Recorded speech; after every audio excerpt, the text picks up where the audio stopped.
नमस्कार दोस्तों, modern Prince परिवार के इस YouTube चैनल पर आप सबका मैं हार्दिक अभिनंदन करता हूं। जैसा कि मैं अक्सर हमेशा कहता आया हूं, जंग में हथियार नहीं जिगरा काम आता है। ये मेरी फेमस पंक्तियां हैं जिनको मैं हमेशा दोहराता रहता हूं कि जंग में जिगरा नहीं, जंग में हथियार नहीं जिगरा काम आता है। जंग में हथियार नहीं जिगरा काम आता है। जिंदगी में पैसा नहीं हुनर काम आता है।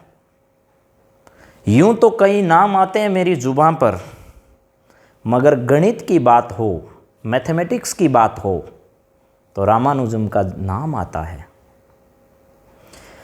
जंग की बात मैंने इसलिए की प्यारे बच्चों कि जंग में आपने नाम सुना होगा मानेकशॉ का। 1971 की लड़ाई में इंदिरा गांधी के समय जब देश के सामने विपरीत परिस्थितियां थी तो इंदिरा गांधी के सामने सिर्फ दो ही विकल्प थे।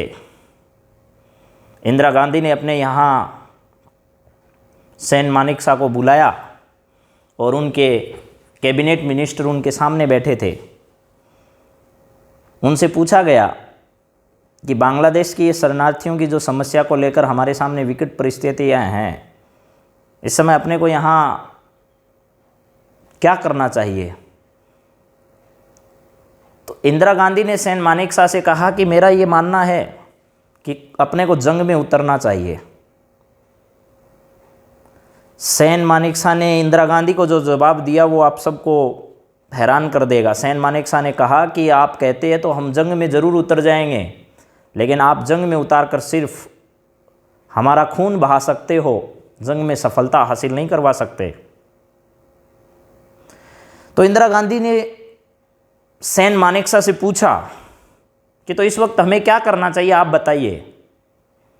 तो सेन मानेकशॉ ने इंदिरा गांधी से कहा कि अगर जंग ही करना चाहते हो आप तो मुझे 2 या 3 महीने का वक्त दीजिए और तैयारी के साथ अपन जंग में उतरेंगे, एक प्लान के साथ जंग में उतरेंगे तो हमारी सफलता निश्चित है। और अगर आज आप कहते हो कि हम जंग में उतरें तो मैं आपके सामने इसी वक्त एक कागज़ पर लिख देता हूं कि हमारी पराजय सुनिश्चित है, हम पराजित होंगे, क्योंकि हमारे पास जो चीज़ें युद्ध करने के लिए ज़रूरी है वो चीज़ें नहीं हैं। और उस वक्त की अच्छाई देखिए, 2, 2.5, 3 महीने इंदिरा गांधी ने सेन मानेकशॉ को दिए इस युद्ध की तैयारी के लिए। हिंदुस्तान की खुशकिस्मत थी उस वक्त कि जहां इंदिरा गांधी एक तरफ सेन मानेकशॉ के साथ मिलकर युद्ध की तैयारियों में जुटी थी। भारत युद्ध करना चाहता था उस समय पाकिस्तान के साथ, मगर पाकिस्तान को इतना भी एहसास नहीं हो पाया कि भारत इसकी तैयारी कर रहा है। और इससे पहले कि भारत इस युद्ध की शुरुआत करे, उससे पहले ही पाकिस्तान की तरफ से युद्ध की शुरुआत हो चुकी थी। हमारे लिए तो एक सोने में सुहागा था, जहां हमारे प्राइम मिनिस्टर और हमारे देश के उस समय के तत्कालीन आर्मी के चीफ सेन मानेकशॉ इस युद्ध की पूर्ण तैयारी कर चुके थे। और आप सबको याद होगा उस युद्ध में भारत ने पाकिस्तान को घुटनों पर टिकने के लिए मजबूर कर दिया था। वही सफलता जब उनके आर्मी चीफ हमारे आर्मी चीफ के सामने अपने सारे बेस और अपने हथियार, यहाँ तक कि 90,000 सैनिकों का समर्पण हमारे यहाँ करते हैं। और एक सैनिक के लिए युद्ध में समर्पण करना उसकी आत्महत्या से बढ़कर है। तभी मैं कहता हूँ जंग में हथियार नहीं जिगरा काम आता है। अगर जिगरा नहीं होता सेन मानेकशॉ के पास तो इंदिरा गांधी के सामने ना नहीं कहते और युद्ध में कूद पड़ते। और जिंदगी में भी पैसा नहीं हुनर काम आता है। जिनके पास पैसा नहीं था, हुनर था, अपने हुनर के बलबूते उन्होंने सब कुछ हासिल किया। जंग में हथियार नहीं जिगरा काम आता है, जिंदगी में पैसा नहीं हुनर काम आता है। आगे मैंने कहा यूं तो कई नाम आते हैं मेरी जुबान पर, मगर मैथमेटिक्स की बात हो तो रामानुजन का नाम आता है। ये बात सही है कि आर्यभट्ट और भास्कराचार्य, ब्रह्मगुप्त जैसे बड़े ज्ञानी हमारे इस देश में पैदा हुए, लेकिन दुनिया की सबसे बड़ी फिल्म इंडस्ट्री माने जाने वाली हॉलीवुड को भी रामानुजन ने अपने पर फिल्म बनाने के लिए मजबूर कर दिया। ऐसे एक अगाध प्रतिभा के धनी श्रीनिवास रामानुजन अयंगर, जिसकी जीवनी को लेकर अपन लगातार बात करते आ रहे हैं इस चैनल पर, आज एक बार फिर उसी कड़ी को मैं आगे बढ़ाता हूं। कल अपन ने बात की थी कि रामानुजन का जो जीवन था वो किस प्रकार की विकट परिस्थितियों को लेकर आगे बढ़ रहा था। परिवार में एक समय का और 2 समय का खाना उपलब्ध हो पाने की भी नौबत आ चुकी थी। उसके बाद और क्या परिस्थितियां आई आप देखिए। रामानुजन ने पढ़ाई छोड़ दी, अपने घर में रहने लगे। घर में रहकर भी वो निठल्ले नहीं रहते थे, सिर्फ अपने गणित में लगे रहते, दिन रात गणित पर मेहनत करते थे। गणित में ही जीना, गणित में ही मरना, उसी को जीवन बना लिया था। रामानुजन की ये क्रियाएं देखकर उनके माताजी और पिताजी बड़े दुखी थे। उनका ये मानना था कि ये पढ़ाई छोड़कर ऐसा क्यों कर रहा है, या तो ये पढ़े और नहीं पढ़े तो कोई काम करे फिर, ताकि घर का खर्चा चलाना संभव हो सके। मगर रामानुजन ये सब नहीं कर रहे थे। एक दिन क्या हुआ कि उनकी माताजी और पिताजी जब दोनों घर में बैठे बैठे आपस में बातचीत कर रहे थे, तो बाहर रामानुजन ने ये सब बातें उनसे सुन ली। उनके पिताजी ने उनकी माताजी से कहा था कि आखिर चीना स्वामी अब क्या सोच रहा है। तो उनकी माताजी ने कहा कि ये कुछ नहीं सोच रहा है, ये घर में बैठा रहता है, कोई काम करता नहीं है और घर का खर्चा भी चलना मुश्किल हो गया है। इसकी पहले छात्रवृत्ति आती थी तो घर का खर्चा भी चल जाता था, इसकी पढ़ाई भी हो पाती थी। मैंने एक नाम बोला, चीना स्वामी। आप सोच रहे होंगे कि मैं तो रामानुजन कहता कहता चीना स्वामी कैसे आ गया। तो आपको बता रहा हूँ कि प्यार से उनकी जो माताजी थी वो उन्हें चीना स्वामी कहते थे। और दक्षिण में लाड और प्रेम का नाम जो है वो बाल गोपाल के तरीके से उसका अर्थ होता है, बाल गोपाल। दक्षिण में प्रेम से चीना स्वामी कहते हैं लोग। आपने सुना होगा चेन्नई में, और वहाँ दक्षिण में क्रिकेट देखने वाले बच्चे जानते होंगे चीना स्वामी स्टेडियम। तो चीना स्वामी का मतलब है बाल गोपाल, और प्रेम से उनके घर वाले रामानुजन को चीना स्वामी नाम से पुकारते थे। जब ये बात उनके माता पिता की दोनों की बात रामानुजन ने सुनी तो रामानुजन अंदर से बड़े दुखी हुए। रामानुजन ने सोचा क्यों न अब कुछ न कुछ करना चाहिए। स्वास्थ्य भी उनका कभी साथ नहीं दे रहा था। रामानुजन अक्सर हमेशा बीमार रहते थे और ऐसा सोचते सोचते एक दिन उनके घर वालों ने क्या किया कि ये तय कर लिया कि क्यों ना अब इसकी शादी कर दी जाए। जैसा कि अमूमन हमारे यहाँ परिवारों में होता है, जब लड़का या लड़की बड़े होते हैं तो लड़का बड़ा होते ही जब कोई काम नहीं करता है तो घर वाले यही कहते हैं कि अब इसकी शादी कर दो, अपने आप अकल ठिकाने आ जाएगी। यही कुछ निश्चय किया था रामानुजन के माता पिता ने। रामानुजन के माता पिता ने ये सोचा कि अब इसकी क्यों ना शादी कर दे, ताकि जब इस पर दबाव गृहस्थी का बढ़ेगा तो ये अपने आप कमाने के लिए लालायित हो जाएगा और कहीं ना कहीं जरूर कुछ ना कुछ जरूर कमाएगा। एक दिन उनके गांव से ही कुछ दूर एक नगर में उनके पिताजी एक लड़की देखने गए। जिस परिवार में वो लड़की देखने गए थे उस परिवार की भी आर्थिक स्थिति बहुत ज़्यादा अच्छी नहीं थी।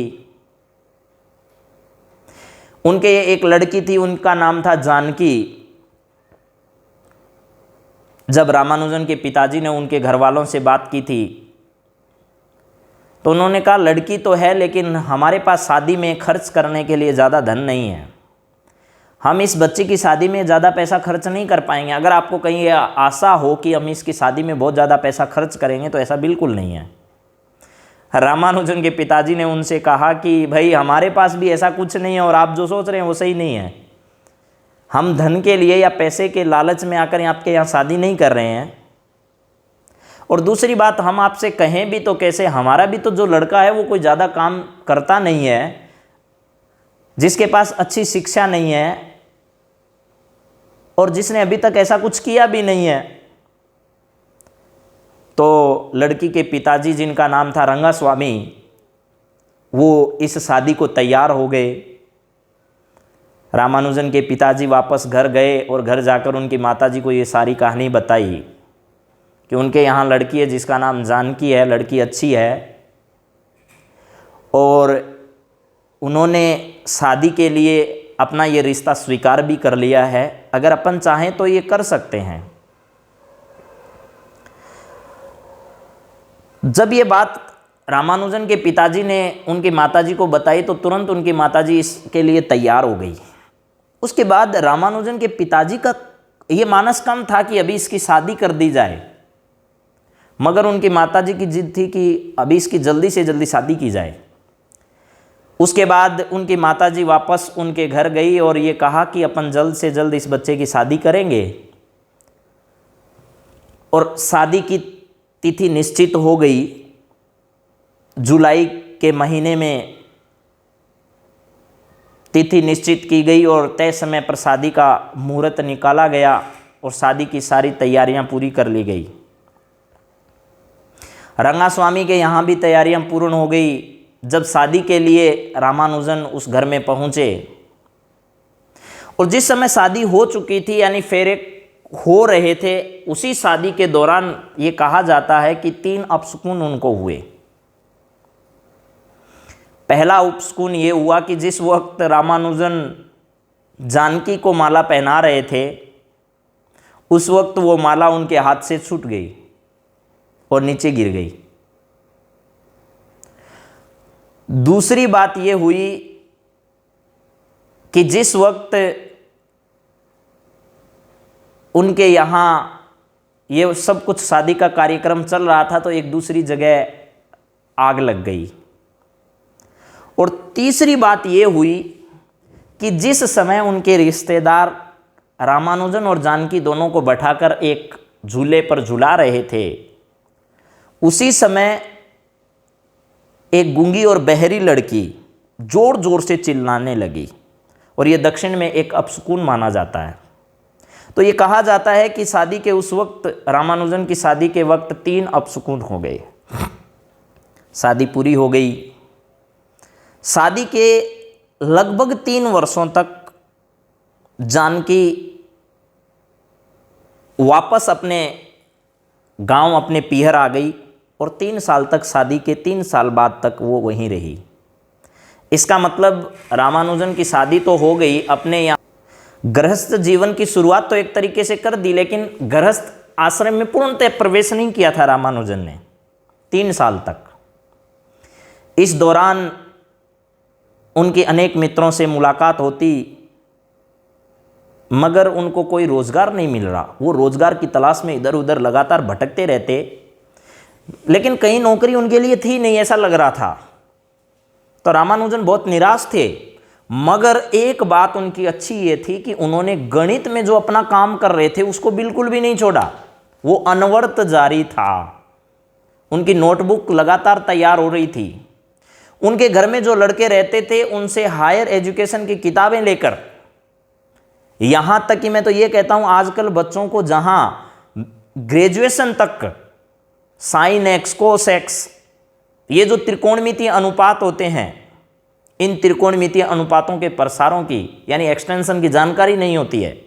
वहीं रामानुजन ने जो आयलर के द्वारा दिए गए थे, वो आयलर के द्वारा दिए गए साइन एक्स, कोस एक्स के फॉर्मूलों को बिना किसी की सहायता से अपने रजिस्टर में उन्होंने खुद तैयार कर दिए।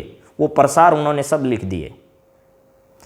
उन्हीं बच्चों ने रामानुजन को एक बुक दी एस.एल. लोनी की, जो आजकल भी प्रचलन में है, उस समय बहुत ज़्यादा चर्चा में थे और बहुत फेमस बुक मानी जाती थी। त्रिकोणमिति यानी ट्रिग्नोमेट्री की एस.एल. लोनी की एक किताब उस समय उन्होंने रामानुजन को दी और रामानुजन ने उस ट्रिग्नोमेट्री एस.एल. लोनी की किताब को पूरा पढ़ दिया। जो ग्रेजुएशन के बच्चे उनसे हेल्प लेने आते थे, वो जब उनके साथ बैठे करते, कई बार उन बच्चों को वो समस्याएं आती, वो उनसे हल नहीं होती। वो कहते कैसे होगा कैसे होगा, तो रामानुजन कहता ये बहुत छोटी सी बात है, ये लाओ मैं हल कर देता हूँ। रामानुजन हल कर देते। वो बच्चे बड़े अचंभित होते कि यार ये कैसे कर देता है। वो कई बार रामानुजन से पूछते भी कि रामानुजन तूने कहीं ना कहीं इन चीज़ों को पढ़ा है क्या? तो रामानुजन कहता मैंने कहीं नहीं पढ़ा, मैंने तो आपसे बुक ली और उसी में देखा है ये सब। और इनको हल नहीं दिया हुआ है, फिर भी मैंने अपने तरीके से इन चीज़ों को हल किया है।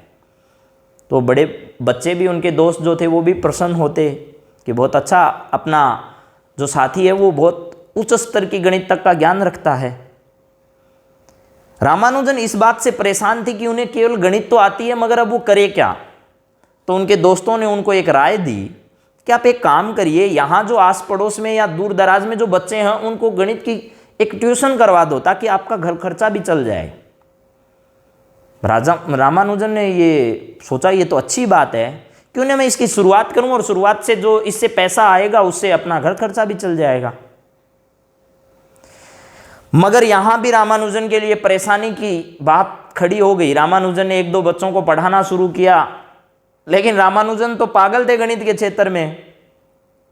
उनको ये परेशानी थी कि जिन बच्चों को वो ट्यूशन पढ़ाना शुरू करते, गणित में छोटी छोटी बातों से वो धीरे धीरे उच्च स्तर पर पहुंच जाते जिनकी जरूरत उन बच्चों को नहीं थी। और जब इस उच्च स्तर की बातें उन बच्चों को बताई जाती थी, उनको वो बात समझ में नहीं आती थी। तो ये इन बातों को लेकर कुछ बच्चे परेशान भी हुए और कुछ बच्चों ने वो उनसे ट्यूशन पर पढ़ना भी छोड़ दिया। फिर दोबारा इस प्रकार की समस्याएं आने लगी। ऐसा करते करते रामानुजन का जीवन बड़े संघर्ष से आगे बढ़ रहा था। उनको कहीं काम नहीं मिल रहा था, काम मिलता तो वो छूट जाता। रामानुजन बड़े परेशान हुए।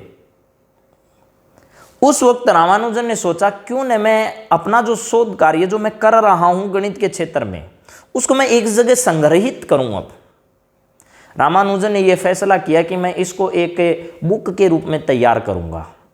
रामानुजन ने उस पर काम करना शुरू कर दिया। काम शुरू करते करते उनको किसी ने राय दी कि यहाँ मद्रास में एक इंडियन मैथमेटिक्स सोसाइटी नाम की संस्था चलती है। आप उस इंडियन मैथमेटिक्स सोसाइटी नाम की संस्था में जाइए, वहाँ आपकी कोई हेल्प हो सकती है। मद्रास में जब वो उस इंडियन मैथमेटिक्स सोसाइटी में पहुँचे तो उस ज़माने में वहाँ के जो डीएम थे, डिस्ट्रिक्ट मजिस्ट्रेट जो थे, जिला कलेक्टर जो वहाँ थे, उनसे गुहार लगाई श्री रामानुजन ने कि मैं गणित के क्षेत्र में बहुत अच्छा कर सकता हूँ, मुझे ये आशा है। और मेरी ये बुक मैंने तैयार की है, खुद हाथ से लिखे हैं ये सब कुछ चीज़ें। और आप से मैं ये आशा करता हूँ कि आप गणित में बहुत अच्छा काम करते हो एक डीएम के साथ साथ, तो आप मेरे इस काम को परख कर मुझे कुछ ऐसा काम दीजिए ताकि मेरी आजीविका भी चल सके और मैं गणित में बहुत अच्छा काम कर सकूं। जब रामानुजन की ये बात डीएम ने सुनी तो वो बड़े प्रसन्न हुए। उन्होंने उनका जो होमवर्क था वो देखा। ज़्यादा कुछ तो वो भी नहीं समझ पाए, लेकिन उनके दिमाग में ये बात निश्चित रूप से आ गई कि ये बच्चा टैलेंटेड है और गणित के क्षेत्र में बहुत अच्छा काम करेगा। उन्होंने तुरंत ये निश्चय किया कि क्यों न इनको मैथमेटिकल सोसाइटी में या कहीं आसपास में एक ऐसा काम दे दिया जाए जिससे ये बच्चा अपना घर का खर्चा भी चला सके और इसके साथ साथ ये क्या कर सके, अपने यहाँ काम भी कर सके। उन्होंने अपने ही डिपार्टमेंट के अन्य लोगों से बातचीत की, इधर उधर बात करके उन्होंने एक जगह रामानुजन के लिए एलडीसी का काम तय कर दिया कि रामानुजन यहाँ एक बाबू का काम भी कर लेगा और अपने शोध कार्य को भी आगे बढ़ा लेगा। रामानुजन ने अगले ही दिन वहाँ के डिपार्टमेंट में एक एलडीसी की पोस्ट को संभाल लिया, काम करना शुरू कर दिया। वहाँ भी ये परेशानी थी कि अब रामानुजन एलडीसी के रूप में काम करते हुए अपने गणित के शोध को लगातार जारी रखते। उनको ध्यान ही नहीं रहता किसी चीज़ को कि वो कहाँ बैठे हैं, क्या करते हैं, क्या नहीं करते, बस अपने गणित के काम में वो पूरे दिन लगे रहते। एक तरीके से मैं ये कह सकता हूं कि वो खाते भी गणित थे, वो पीते भी गणित थे, वो जीते भी गणित थे। ये कहते थे रामानुजन। उसके दोस्त उसको कहते कि यार तुम ऐसे पागलों की तरह कैसे रहता है। तो रामानुजन उनको हमेशा यही कहते कि मेरे जीवन में गणित के अलावा कुछ नहीं है। और उनकी जो आराध्य देवी थी नामगिरी देवी, नामगिरी देवी का उसके पिताजी और उसके परिवार पर बहुत बड़ा एक आशीर्वाद था। वो हमेशा यही मानते थे। अपने आध्यात्म के क्षेत्र में उन्होंने नामगिरी देवी का बाकायदा जिक्र किया है और उनके पिताजी तो यहाँ तक कहते थे कि नामगिरी देवी की कृपा से ही हमारे यहाँ रामानुजन का जन्म हुआ है, तो अब जो भी होगा वो नामगिरी देवी के नाम पर ही होगा, वो जो करेगी वो सही होगा। और रामानुजन यहाँ तक कहते थे कि मेरा गणित का जो सारा कनेक्शन है वो नामगिरी देवी का ही है, मुझे नामगिरी देवी जो बताती है मैं सब लिख लेता हूँ, और मुझे जो सब उनका आदेश होता है उसको मैं पालन करता हूँ बस। इस प्रकार वो गणित के जीवन को जीते हुए वहां एलडीसी का काम करते थे। वो काम करते करते एक दिन वो अपने ऑफिस में बैठे थे, जिन डीएम ने उनको यहां अपॉइंट करवाया था वो डीएम एक दिन उनके पास आ गए। उनके पास आए तो उन्होंने देखा कि रामानुजन तो अब काम खत्म होने के बाद वहां बैठा है और कुछ पढ़ता जा रहा है। अब उसको यही नहीं पता चल रहा यहां कौन आ रहा है, कौन जा रहा है, क्या हो रहा है, क्या नहीं हो रहा। जब ये सारी बात रामानुजन के सामने उन्होंने देखी तो फिर 2 बार रामानुजन को आवाज लगाई, उन्होंने कहा रामानुजन रामानुजन। तब रामानुजन ने ध्यान दिया उनकी तरफ और वो अचानक खड़े हुए कि सर हाँ बोलिए। तो उन्होंने कहा रामानुजन यहाँ क्या कर रहा है तुम अभी इस वक्त? तो रामानुजन ने जवाब दिया कि सर मैं यहाँ अपना मैथमेटिक्स का काम कर रहा हूँ, और मैथमेटिक्स का काम करते करते बस ऐसे ही मैं अपने विचारों में खोया हुआ था। तो उन्होंने उनको एक अच्छी खबर दी। उन्होंने कहा कि तेरे जो बेस्ट इसमें आर्टिकल हैं, मैथमेटिक्स के बेस्ट आर्टिकल जो तूने लिखे हैं, उन बेस्ट आर्टिकल का एक आर्टिकल मुझे तैयार करके दे। और लंदन की एक मैथमेटिकल सोसाइटी है, उस लंदन की मैथमेटिकल एसोसिएट में सोसाइटी में मैं आपका लेख भेजूंगा। अगर लंदन की मैथमेटिकल सोसाइटी में अगर आपका ये आर्टिकल छप जाता है तो आप समझ जाना कि आप इस दुनिया में गणित के क्षेत्र में बहुत आगे बढ़ जाओगे। और लंदन की मैथमेटिकल सोसाइटी में गणित का नाम होने का मतलब था दुनिया में गणित के क्षेत्र में आपका डंका बजना। आपको यहां इस एलडीसी का काम नहीं करना पड़ेगा। ये बात जब रामानुजन ने सुनी तो वो बहुत बड़े खुश हुए और उन्होंने तुरंत उसी समय से उस आर्टिकल की तैयारी शुरू कर दी। एक ही दिन में उन्होंने अपना आर्टिकल तैयार करके उनके इंडियन मैथमेटिकल सोसाइटी के यहाँ जमा करवा दिया और उन्होंने कहा कि आप इस मेरे आर्टिकल को वहाँ प्रकाशित करवा दीजिए। मैथमेटिकल सोसाइटी इंडिया के जो चेयरमैन थे उन्होंने उसको तैयार करके अपने लेटर के साथ लंदन भेज दिया उसको। कुछ समय तक उसका इंतज़ार किया गया कि कोई जवाब आएगा। 1-2 दिन बाद वहाँ से तुरंत जवाब आ गया और जवाब में उन्होंने ये लिखा कि हमें ये लगता है कि ये काम तो बहुत अच्छा है, ये आदमी बहुत बड़ा काम करेगा, लेकिन हम इसकी कोई ज़्यादा हेल्प नहीं कर पाएंगे।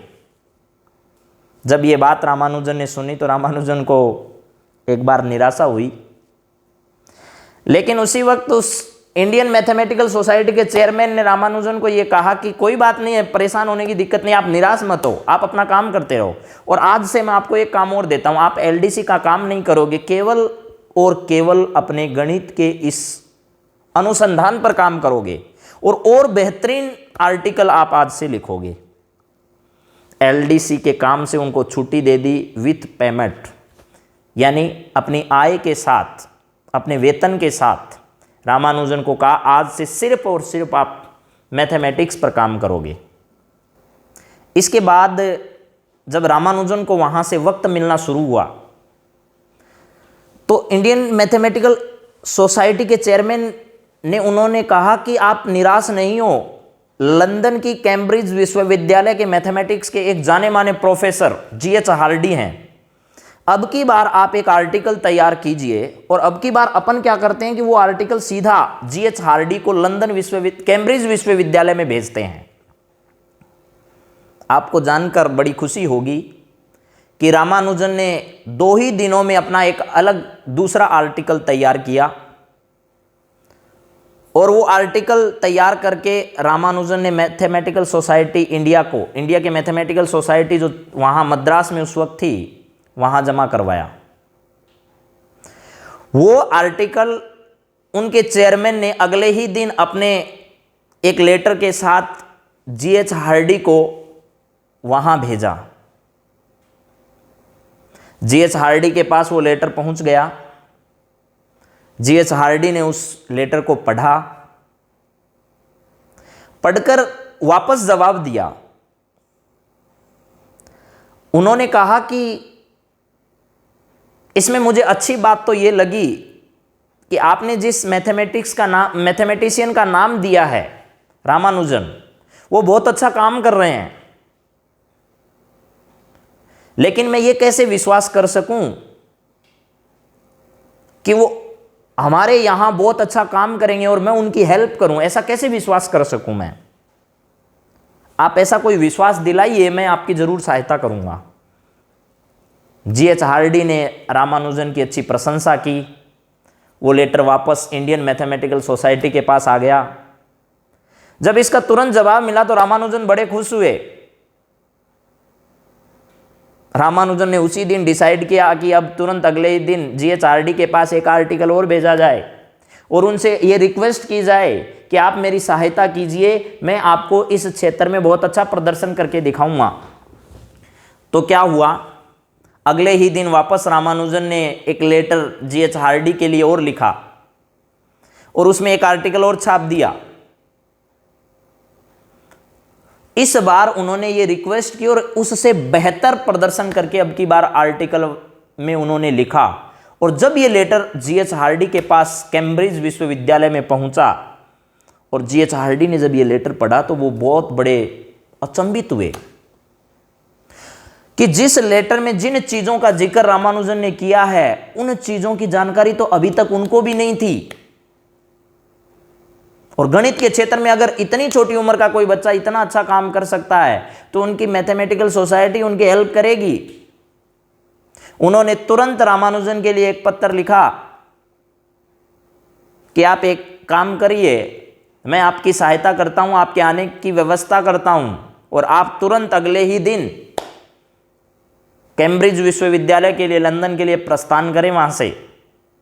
यह लेटर तुरंत इंडियन सोसाइटी 2-3 दिन में ही इंडियन मैथमेटिकल सोसाइटी के यहाँ पहुँच गया। जब ये लेटर रामानुजन के पास पहुँचा तो रामानुजन एक बार तो बहुत खुश हुए और उनके मैथमेटिकल सोसाइटी के चेयरमैन ने उनको बधाइयाँ दी कि जीएच हार्डी ने आपकी तारीफ की और आपको उन्होंने बुलाया, तो इसका मतलब आपको ज़रूर जाना चाहिए और आपके लिए अब दुनिया के सारे रास्ते खुल चुके हैं।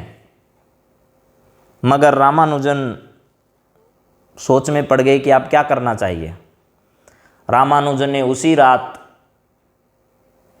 ये डिसाइड किया कि अब मैं कैम्ब्रिज विश्वविद्यालय लंदन नहीं जा पाऊंगा। वजह उसकी ये थी कि पहली बात तो मुझे वहाँ रहने का, वहाँ के कपड़े पहनने का, वहाँ जिस नामगिरी देवी में मैं आस्था रखता हूँ उसके उपासना की मुझे वहाँ अनुमति मिलेगी या नहीं मिलेगी। दूसरी बात, रामानुजन दक्षिण में रहते हुए शाकाहारी थे, पूर्णतया शाकाहारी थे। उनको ये डर था कि मेरे खाने पीने का वहाँ कैसे बंदोबस्त होगा, वहाँ तो लोग मांसाहार करते हैं।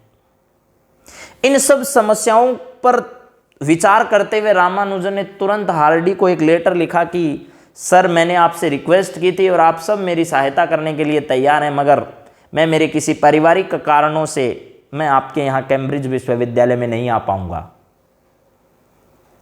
जब ये लेटर हार्डी के पास पहुंचा तो हार्डी ने उस पर विचार किया। जब इन सब समस्याओं पर हार्डी ने विचार किया तो हार्डी ने वहां से दोबारा एक पत्र लिखा और रामानुजन को यह विश्वास दिलाया कि रामानुजन, आपकी आस्था को कोई यहां ठेस नहीं पहुंचाएगा। आप जिस तरीके की उपासना यहां करना चाहते हो, जिस प्रकार की पारिवारिक परिस्थितियों में आप रहना चाहते हो, वो सब यहां आपको मिलेगी।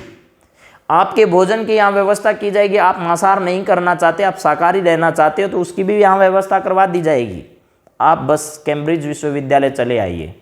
हार्डी को भी एक उत्सुकता हो गई कि ऐसा कौन सा बच्चा है जो इस प्रकार का काम कर सकता है। ये पत्र हार्डी ने भेजा रामानुजन के पास और रामानुजन को ये भरोसा दिलाया कि हमारे यहाँ आपके आध्यात्मिकता पर कोई कुठाराघात नहीं किया जाएगा, आपकी पूरी सहायता की जाएगी। तो हुआ ये कि रामानुजन ने अपने दोस्त को जो उनके बचपन के दोस्त थे, जिन पर सबसे ज़्यादा भरोसा किया करते थे और लगातार वो उनसे संपर्क में रहते, उनसे बात की। उनको कहा कि देखिए ये दोबारा जीएच हार्डी का ये लेटर आया है और उन्होंने भरोसा दिलाया, मुझे क्या करना चाहिए। तो उनके बचपन के दोस्त ने कहा कि अब रामानुजन तुझे यहाँ नहीं रुकना चाहिए, तुझे लंदन अवश्य जाना चाहिए, कैम्ब्रिज विश्वविद्यालय में जाकर आपको जीएच हार्डी से मिलना चाहिए। तो उन्होंने कहा ठीक है, मैं कल चला जाऊँगा। तो रामानुजन बहुत बड़े बड़े बाल रखते थे, बहुत बड़े बड़े बाल रखते थे, शरीर उनका हष्ट पुष्ट था, उनके परिवार में सबसे अच्छा शरीर उनका था, बाकी सब दुबले पतले थे, खुश मिजाज प्रवृत्ति के थे। तो दोस्त ने कहा कि वहाँ जाते वक्त वहाँ तो सब लोग छोटे छोटे बाल रखते हैं, आप अपने बालों को कटवा लीजिए। तो रामानुजन इसके लिए तैयार हो गए कि ठीक है कोई बात नहीं। उनके दोस्त ने मिलकर उनके अच्छे कपड़ों की और सब चीज़ों की व्यवस्था कर दी, क्योंकि दोस्त ने कहा कि आप यहाँ से जा रहे हो ऐसे ही कपड़े पहनकर जाओगे क्या, वहाँ तो लोग कोट पैंट पहनते हैं, ऐसे पहनते हैं। उनके दोस्तों ने सब ने मिलकर उनके यहाँ जाने की व्यवस्था कर दी और बाकी आने और जाने की जो व्यवस्था थी वो हार्डी की तरफ से की गई थी। रामानुजन के पास वो बुलावा आया। रामानुजन के लिए जीवन में बहुत कुछ करने का सुअवसर था। मैंने कुछ गैप डाल दिया बीच में, मैंने इसलिए डाला कि उनके जीवन की कुछ संघर्षों को, मैंने कल कहा था कि जीवन में बहुत संघर्ष आए थे, लेकिन मैंने कुछ संघर्षों को यहाँ नहीं बताकर आपको उनके जीवन में आने वाले एक सकारात्मक पक्ष से आज आपको रूबरू कराया है। इस संघर्ष की कहानी को मैं आपको लगातार बयां करता रहूँगा। आज अपन रामानुजन की इस श्रृंखला को कि रामानुजन यहाँ से लंदन जाने के लिए तैयार हुए यहीं छोड़ेंगे, लेकिन उससे पहले हमारे एक व्यूअर ने एक सवाल पूछा, उसका मैं जवाब देता हूँ। शायद उनका लालचंद कुमार नाम है। उन्होंने ये पूछा कि मैंने पहली या दूसरी कड़ी में एक बात बताई थी कि n2 की पावर n-1 की वैल्यू निकालने के लिए रामानुजन ने एक बार n बराबर 0, n बराबर 1, n बराबर 2, n बराबर 3 ऐसे लेकर उन्होंने 0, 1 और 3 और 7 इन 7 अंकों का महत्व अपने जीवन में बहुत बताया। तो मेरे उस साथी ने क्या है कि बातें थोड़ी अच्छे से समझ नहीं पाया, आपके समझने में थोड़ी परेशानी हो सकती है, मैं उसको आज क्लियर करता हूं दोबारा। मैंने ये नहीं कहा कि इन अंकों का आविष्कार रामानुजन ने किया, उससे पहले ही ये अंक थे, क्योंकि गणित तो बहुत पहले से चल रहा था, तो अपने को इन अंकों की जानकारी तो पहले से ही थी। 0 से लेकर 9 तक के जितने भी अक्षर थे उनकी जानकारी अपने को पहले से थी। रामानुजन ने क्या किया वो बता रहा हूं मैं। रामानुजन ने ये कहा 2 की पावर n बराबर -1 करके मैं n बराबर 0, 1, 2, 3 ऐसे रखकर ये अक्षर निकालता हूं तो मेरे पास 0 आता है, 1 आता है, 3 आता है और 7 आता है। मैंने ये नहीं कहा कि इनका आविष्कार किया उन्होंने, ये आते हैं। तो इससे उन्होंने क्या लिंक जोड़ा मैं ये बता रहा हूं आपको। उन्होंने कहा कि 0 जो है वो 0 एक अभाव का सूचक है, वो खालीपन है। फिर उन्होंने बताया 1, तो उन्होंने कहा परमेश्वर, ईश्वर, अल्लाह, खुदा जिसको अपन कहते हैं, जिसकी अपन सब इबादत करते हैं, वो खुदा परम परमेश्वर परमात्मा एक है। फिर उन्होंने 3 के बारे में बताया, ब्रह्मा, विष्णु और महेश जिनको अपन कहते हैं त्रिमूर्ति। इन्होंने अंकों के साथ अध्यात्म को जोड़ा। आप रामानुजन को पूरा पढ़ोगे, जानोगे तो आपको पता चलेगा। उन्होंने पूरी गणित को अध्यात्म से जोड़कर रखा। बिना अध्यात्म, रामानुजन ये कहते थे, गणित की कल्पना भी नहीं कर सकता मैं। बिना अध्यात्म के किसी भी चीज को नंबर के साथ जोड़कर या गणित के बिना जोड़कर अगर मैं गणित की कल्पना करता हूं तो ऐसी गणित मेरे लिए बेकार है, कोई काम की नहीं है। मैं गणित की कल्पना ही नहीं कर सकता बिना अध्यात्म के। और सभी अंकों का, और मैं यहां तक आपको यह भी बता देता हूं, दुनिया में गणित के अंकों के बारे में सबसे ज्यादा जानकारी अगर किसी ने जानने की कोशिश की तो वो रामानुजन। आजकल के लोग कहते हैं कि जब नंबर सिस्टम, अगर आपका नंबर सिस्टम क्या पढ़ना, नंबर सिस्टम में तो कुछ होता ही नहीं है। मैं यहां कहता हूं कि अगर नंबर सिस्टम भी पढ़ोगे तो पूरी उम्र बीत जाएगी। अकेले नंबर सिस्टम पर दुनिया में इतना कुछ लिखा गया है कि अकेला नंबर सिस्टम पढ़ोगे इतने में उम्र बीत जाएगी। और इसको जानना बहुत जरूरी भी है। इतनी किताबें नंबर सिस्टम पर लिखा है। फिर देखो उन्होंने 0 के बारे में बता दिया, 1 के बारे में बता दिया, 3 के बारे में बता दिया, उन्होंने 7 के बारे में कहा। ये सप्त ऋषियों को प्रकट करते हैं। जिस प्रकार अपन कहते हैं कि इस दुनिया में सप्त ऋषियों का जो महत्व है वही इस 7 का महत्व है। तो 7 रामानुजन के लिए 7 नहीं था, वो कहते थे ये सप्त ऋषि हैं मेरे लिए। 3 के लिए कहते ये ब्रह्मा विष्णु महेश त्रिमूर्ति हैं। 1 के लिए कहते परम पिता परमेश्वर अल्लाह ईश्वर खुदा जिसको कहें वो एक है और वही सबकी रक्षा करता है। और वो सिर्फ अपनी आराध्य देवी नामगिरी का ही आश्रय लेते थे, उसी की आज्ञा मानते थे। और यहाँ तक कि वो जहाँ बैठते थे अपनी टेबल के सामने, जहाँ वो बैठा करते थे उसके सामने वो हमेशा नामगिरी देवी की फोटो रखते थे। यहाँ तक कि वो लंदन गए थे कैम्ब्रिज विश्वविद्यालय में, वहाँ भी अपनी नामगिरी देवी की एक फोटो वो अपने साथ ले गए और अपनी टेबल के सामने रखते। हमेशा उस नामगिरी देवी का आराधना करते थे। और अपना जितना भी गणित के क्षेत्र में रामानुजन ने जो किया था वो सब कुछ ये कहते थे कि ये सब का सब नामगिरी का दिया हुआ है, मेरा कुछ नहीं है। मेरी चर्चा नामगिरी देवी से होती है कि वो जो कहती है मैं लिख देता हूँ, मेरा यहाँ क्या है। तो दोस्तों शायद मेरे उस दोस्त को इस बात का जवाब मिला होगा कि भाई अंकों की खोज में और रामानुजन ने जो बताया उसमें थोड़ा अंतर है, क्योंकि खोज तो बहुत पहले हो चुकी थी। रामानुजन ने सिर्फ आध्यात्म से अपने अंकों को जोड़ा था। तो प्रिय विद्यार्थियों और मेरे सभी साथियों, आप सबको ये कड़ी पसंद आ रही होगी। आप अपने सुझाव हमें भेजें और इसके बारे में अपने विचार जो भी हैं वो हमें कमेंट बॉक्स में ज़रूर बताएं। हम इसमें सुधार करने की लगातार कोशिश कर रहे हैं और जो भी सुझाव आपके होंगे उन पर हम काम करेंगे। इन्हीं विचारों के साथ अपन आज आपसे विदा लेते हैं। आपका दिन शुभ और मंगलमय हो। जय हिंद, जय भारत।